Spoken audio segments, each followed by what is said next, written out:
This is it. An emergency podcast for the second day in a row. Mashi speaking. Joe Jury's away. ACC head G Lane's away. Manaia Stewart's about to be here.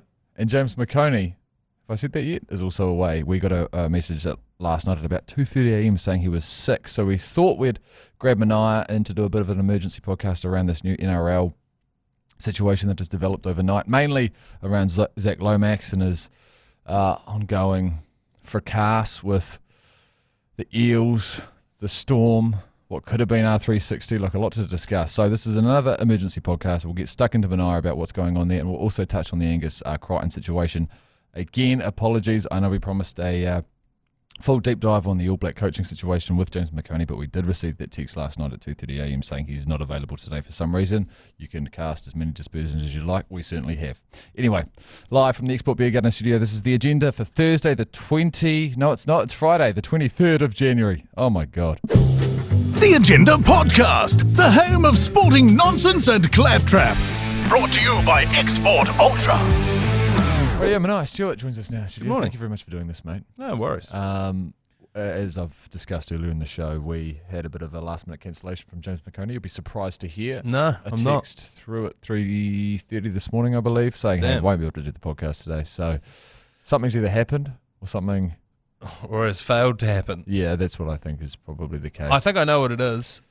I've sent him multiple trade requests in our NBA Fantasy League, and he would have been up all night mulling over, crunching the numbers as to whether Zion for Joel Embiid is a good trade or not. Oh, who's got Zion and who's I've got Joel? Zion. Yeah. He's got Embiid. Okay. And it's a real, poo-poo platter of a trade because both of them could have a season ender tomorrow. Yeah, I think could. Zion might have just had it. Okay. So, yeah, I reckon that's what's going on with him. Nevertheless, we woke up with a couple of headlines this morning. Well, they were kind of ongoing last night, weren't they? Zac Lomax is Yes. probably the first point of call. What the hell has happened What's here? going on here? Yeah, so at the end of last year, Zac Lomax, who's a State of Origin and Australian representative, if you don't follow rugby league, he's a good player. And he, at the end of last year, was one of these players who negotiated a release from his contract. Didn't say why, but to pursue opportunities outside of rugby league. And were we assuming at the time it was R360? Rugby 360, yeah. Yeah. And so and that of course has been kicked to touch. It's been punted down the road till after the Rugby World Cup. Okay. At this stage. And so all of a sudden that left Zac Lomax stranded with no club to play for. And he's now negotiating with the Melbourne Storm to go and play with them. Okay. And look, I didn't want to do this, but you've asked me to come in, so I'll address it on the show. I've addressed it on the radio before. I want to address it here now. There have been rumours about Lomax being linked to the Melbourne Storm. My name's somehow been caught up in all of that as well.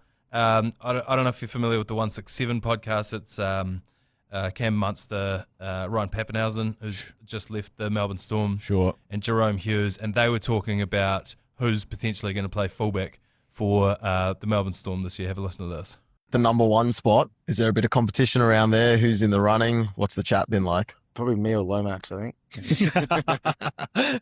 Actually, Manaia's had a couple of goes there. He's just come from Canberra Raiders. I think he's a fullback half. He's been training really well as well, actually. He's been killing it. Yeah. Wow. Can also play a bit in the middle. I mean, that, first and foremost, congratulations for being able to... Oh, please. And I said on the radio earlier this week, a lot of people ask what I do with my afternoons now that I only work in the morning. Well, I can say, I've been doing a bit of stuff with the Raiders. Manaia. And at the start of this year, I've been training the house down with the Melbourne Storm. So anyway, why this has come up today and last night, again, I don't want to make this about me. Oh, Although Manaia. people are.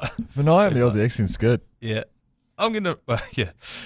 Anyway, so the Eels, who he used to play for, who granted him the release. Friend of the show, Isaac Silly's beloved Paramata Eels, yep. They're now taking him to court because he was granted the release under the guise of he's going to go play not rugby league. Yeah. And so that was part of the release clause was, okay, we'll let you out of this contract. You're not allowed to sign with another NRL club until 2028, which is after the Rugby World Cup.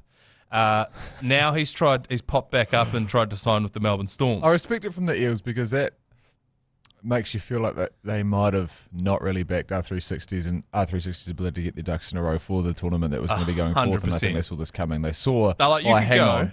Yeah, but we don't want to see you next year Popping your head up for a playing new against side. us. Yeah. Exactly, particularly when we're paying your salary. So, so they talked to Melbourne Storm, and then they, reading between the lines, what's happened here is they've said, okay, well, he can play for you, but we want one of your best players. Yeah.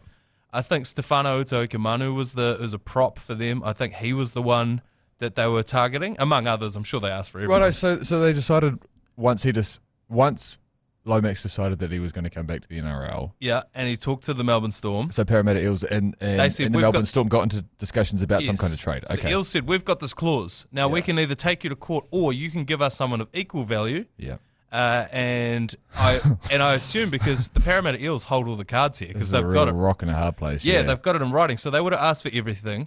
Melbourne would have told them to get fucked, and they would have said, "All right, lawyer up. We'll see you in court." Yeah. And I think so that's what's happening now. They had all the cards, the Eels, because they could have said, "Look, unless you give us one of your best players, we've got this clause in his contract. We don't have to. We can enforce this." Yeah. And then Melbourne said, "We reckon we've got more money to fight this in court than you do." So And in Melbourne also sitting there Let's thinking go. that there's no way that Lomax is going to play for the Eels again because Yeah. grumpy players don't tend to play for teams that they're grumpy with, do they? well, and also the Eels suck. Yeah. And so they would have been like, "You don't want to go back and play there. No. You want to play for the Melbourne Storm." So Do you Yeah. think we'll ever see him playing again for the Eels, even if he is forced to stay there? fuck no. No, he's not going No. to do it, is he? He'll never play for the Eels again. Okay. But But he just might remain on their books for, yeah. So and he might not be able to play league. uh, But then this Yeah. is the thing. He might That's have to take a season off. I mean, that's what the Eels are saying. Yeah. Is you're not.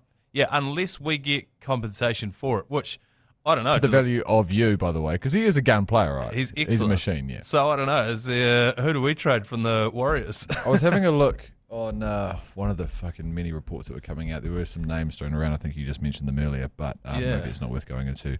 Now, shall we move on to Angus Crichton really quickly as well, because that's a Yep. story that's developed this week. He's decided to go over to the Waratahs. It very nearly apparently happened in 2023. Oh, it's very nearly happened. Yeah, probably, but it very nearly happened almost every year because Angus Crichton, he was a schoolboy superstar, and so everyone in rugby union, and so everyone was after his signature. So he's always been linked with going back to rugby union. Was he a centre, number 12? Probably Yeah. every rugby league player is. He will be now when he goes back. Yeah, certainly will be. But Uh, his chances of playing for the Wallabies quite high? Where is he at? Is he I about would early say 30s now? 100%. Yep. I reckon, like, ostensibly he signed with the Waratahs, but actually he signed with the Wallabies. I mean, we saw the last guy to do it, Joseph Suaalii. He played for the Wallabies before he ever played in Super Rugby. So that's what's going on here is they are pillaging their NRL stocks to try and win the home World Cup in 2027. I don't think this will be the last guy who signs one of those contracts, and I reckon they'll be throwing ungodly amounts of money at these players. What's interesting to me is I believe it's a 1-year contract.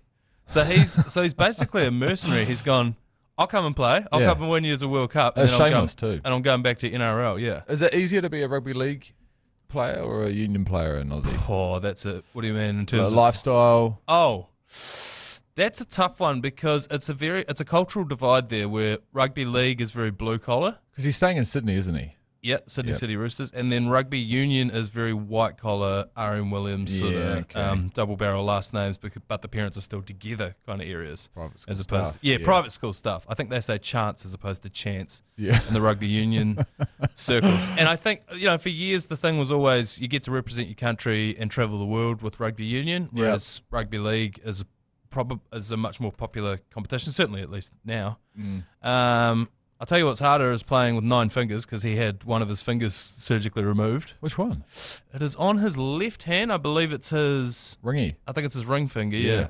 I mean, that's convenient. He's running a shocker. So No, middle finger. after the Rugby World Cup, do you think it's very distracting, isn't it? For some reason today we've got the wide shot of the studio in front of us as we do this podcast, and I can't help but kind of drift off to the left and Look at me. look at us. Oh, you're sporting some kind of vintage Crusaders number. Well, it looks like a vintage Crusaders number. It's not. I've I got bought the it Bucky last hat week. on. So do you think after the World Cup, Angus Crichton's going to go, oh, well, thanks for that, guys. Back to league now. I do. That's exactly what I think he'll Oh, do. okay. So there you go. Anything else to add on that Lomax situation for now? I don't think so, is there? Just that Keep reading reports. They're fun to read. I'd like to distance myself. I sort of wish I've actually messaged Jerome Hughes, who was the voice you heard on that podcast there. Yeah. keep my name out of your mouth. Yeah.